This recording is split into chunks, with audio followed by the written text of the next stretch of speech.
السلام علیکم dear students, آج کا جو ہمارا لیکچر ہے وہ ہے مرکزی حکومت کی آمدنی کے مختلف ذرائع ہیں۔ پریویس لیکچر کے اندر ہم نے درآمدی اور برآمدی محصولات کو ڈسکس کیا،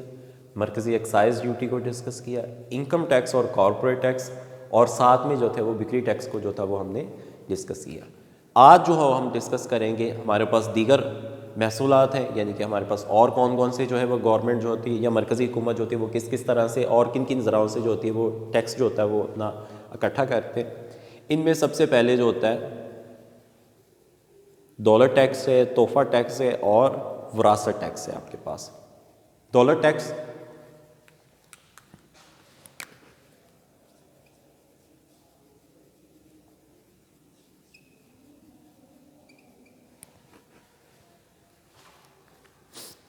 دولت ٹیکس کی صورت میں 10 لاکھ روپے سے زائد کی دولت پر ٹیکس لگایا جاتا ہے اور اس کی شرح مستزائد ہوتی ہے، اور اس کی کم از کم شرح جو ہوتی ہے 1/2% جو ہوتی ہے وہ عائد کی جاتی ہے، اور زیادہ سے زیادہ 2.5% تک جو ہوتی ہے جاتی ہے، یعنی کہ 0.5 سے لے کر 2.5 تک جو ہوتی ہے اس کی ریش ہو جاتی ہے۔ یعنی کہ جیسے جیسے آپ کی آمدنی کے اندر، آپ کی دولت کے اندر اضافہ ہوتا چلا جائے گا، کیونکہ یہ مستزائد نوعیت کا ہے، مستزائد نوعیت کے ٹیکس سے مراد یہ ہوتا ہے کہ جیسے جیسے آمدنیوں میں اضافہ ہوتا جائے گا ٹیکس کی جو شرح ہوگی وہ بھی بڑھتی چلی جائے گی۔ تو سین دولت ٹیکس بھی ایسے ہی ہوگا کہ خاص حد سے زائد جب آپ کے پاس دولت میں اضافہ ہوتا جائے گا تو آپ کے اوپر جو ٹیکس لگے گا اس کی جو شرح ہوگی وہ بھی بڑھتی چلی جائے گی۔ آپ کے پاس کم از کم جو ہوتا ہے 0.5 سے لے کر 2.5 تک جو ہوتی ہے یہ اس کی ریش ہو جاتی ہے، اور یہ مختلف ادوار میں مختلف ٹائم فریم کے اندر جو ہوتی ہے مختلف ایئرز کے اندر یہ جو ہے وہ چینج ہوتی رہتی ہے۔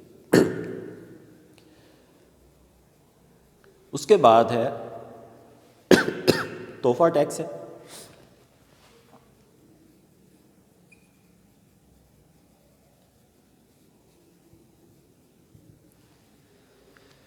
تحفہ ٹیکس بیسیکلی اسٹارٹ کیا گیا 1963 کے اندر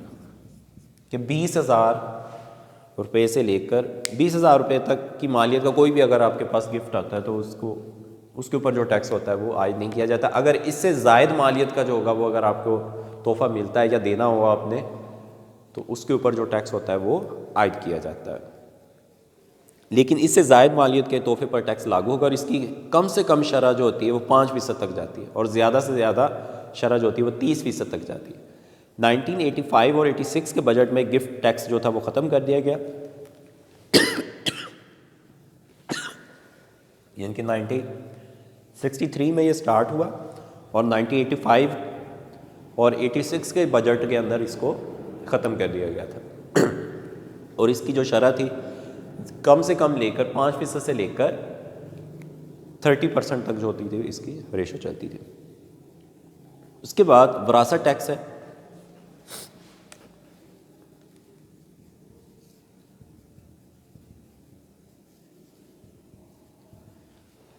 مرنے والے کی منقولہ اور غیر منقولہ جو جائیداد ہوگی ان کے اوپر لگنے والا جتنا بھی ٹیکس ہوتا ہے اس کو ہم وراثت ٹیکس کے نام سے جو ہوتا ہے وہ کاؤنٹ کرتے ہیں۔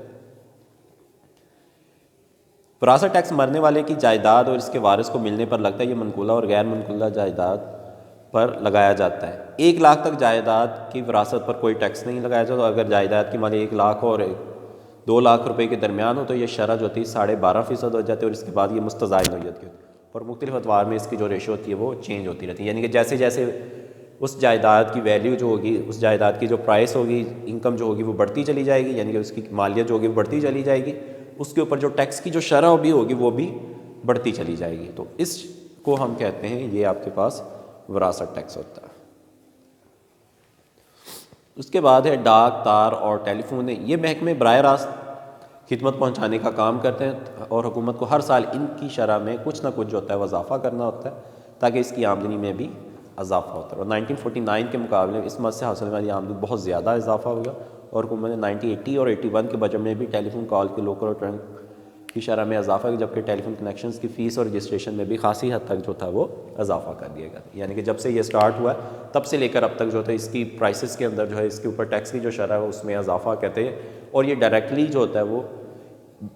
براہ راست جو ہوتے ہیں وہ عوام کو جو ہوتے ہیں وہ خدمت اپنی فراہم کر رہے ہوتے ہیں۔ اس کے بعد سود کی وصولیاں، مرکزی حکومت نے صوبائی حکومتیں، میونسپل کمیٹیاں اور کارپوریشنز کو قرضے دیے ہوتے ہیں، ان کے اوپر جو ہوتا ہے انٹرسٹ ہوتا ہے اس کو بھی جو مرکزی حکومت جو ہوتی ہے وہ اس کو اکٹھا کرتی ہے۔ املاک اور کاروبار سے آمدنی، حکومت کی جو اپنی املاک ہو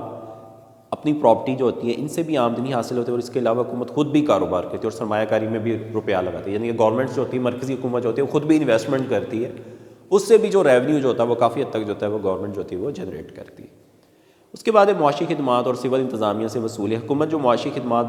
پہنچاتی ہے، سول انتظامیہ سے بھی حکومت کو آمدنی حاصل ہوتی ہے، اور اس کا مختلف بجٹس کے اندر جو ہوتا ہے مختلف ریشوز جو ہوتی ہے اس کو ڈسکس کیا جاتا ہے۔ متفرق وصولیاں علاوہ حکومت مختلف ذرائع سے وصولیاں حاصل، جس میں کرنسی اور ٹیکسال، دفاع، حکومت خدمت سے بھی وصولیاں، نیلامی، انشورنس اور دیگر شعبوں سے جو ہوتے ہیں وہ حکومت جو ہوتی ہے وصولیاں حاصل کرتی ہے،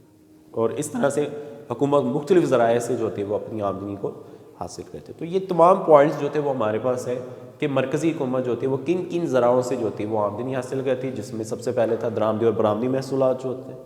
ایکسائز ڈیوٹی، یعنی کہ جو چیزیں ہم باہر بھیج رہے ہیں اور منگوا رہے ہیں ان کے اوپر لگنے والا جو ٹیکس ہے۔ اس کے بعد مرکزی ایکسائز جو ملک کے اندرونی ذرائع پر،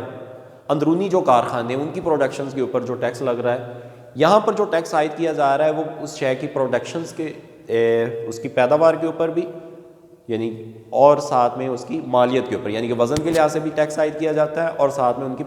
مالیت کے حساب سے بھی جو ہوتا ہے وہ ٹیکس عائد کیا جاتا ہے۔ انکم ٹیکس اور وراثت کارپوریٹ ٹیکس جو ہوتا ہے یہ لوگوں کی آمدنی کے اوپر ٹیکس عائد کیا جاتا ہے، اور کارپوریٹ ٹیکس جو ہوتا ہے وہ مشترکہ سرمایہ کی جو کمپنی ہوتی ہیں ان کے اوپر لگنے والا جو ٹیکس ہوتا ہے اس کو ہم کارپوریٹ ٹیکس کہتے ہیں۔ یہ ڈائریکٹ جس پر لگتا ہے وہ اس کو ادا بھی کرتا ہے۔ اس کے بعد بکری ٹیکس ہے، سیلز ٹیکس ہوتا ہے، ملک کے اندر جتنے بھی کارخانے ہوتے ہیں ان کے اوپر جو سیلز ٹیکس لگتا ہے وہ اس کو پرائسز میں کنورٹ کر دیتے ہیں، پرائسز میں ایڈ کر دیتے ہیں، اور انڈائریکٹلی طور پر جو صارفین جو ہوتے ہیں اس کا برڈن جو ہوتا ہے وہ برداشت کرتے ہیں۔ اس کے بعد ہے دیگر آپ کے پاس محصولات ہیں، جن میں سب سے پہلے دولت ٹیکس ہے، تحفہ ٹیکس ہے اور وراثت ٹیکس ہے۔ دولت ٹیکس میں یہ ہوتا ہے ایک خاص حد سے زائد اگر آپ کے پاس دولت ہے تو جیسے جیسے دولت میں اضافہ ہوتا جائے گا اس ٹیکس کی ریشو میں بھی اضافہ ہوتا جائے گا۔ تحفہ ٹیکس جو تھا 1963 میں سٹارٹ کیا اور 85 اور 86 میں آ کر اس کو کلوز کر دیا گیا تھا۔ تو ایک خاص حد سے 20,000 مالیہ سے زیادہ کا اگر آپ کو گفٹ آتا ہے یا دیتے ہیں آپ تو اس کے اوپر لگنے والا جو ٹیکس ہوتا ہے۔ اسی طرح سے وراثت ٹیکس ہے، تو مرنے والے کی جتنی بھی جائیداد ہے چاہے وہ منقولہ اور غیر منقولہ ہو ان کے اوپر لگنے والا جو ٹیکس ہوگا وہ آپ کے پاس وراثت ٹیکس ہوتا ہے۔ ان کے اوپر لگنے والا جو ٹیکس ہوگا یہ بھی مرکزی حکومت کی آمدنی کا ایک اہم ذریعہ ہوتا ہے آپ کے پاس۔ تو ڈیئر اسٹوڈنٹس، یہ تھا ہمارا آج کا لیکچر، تو اپنا خیال رکھیے گا۔ اللہ حافظ۔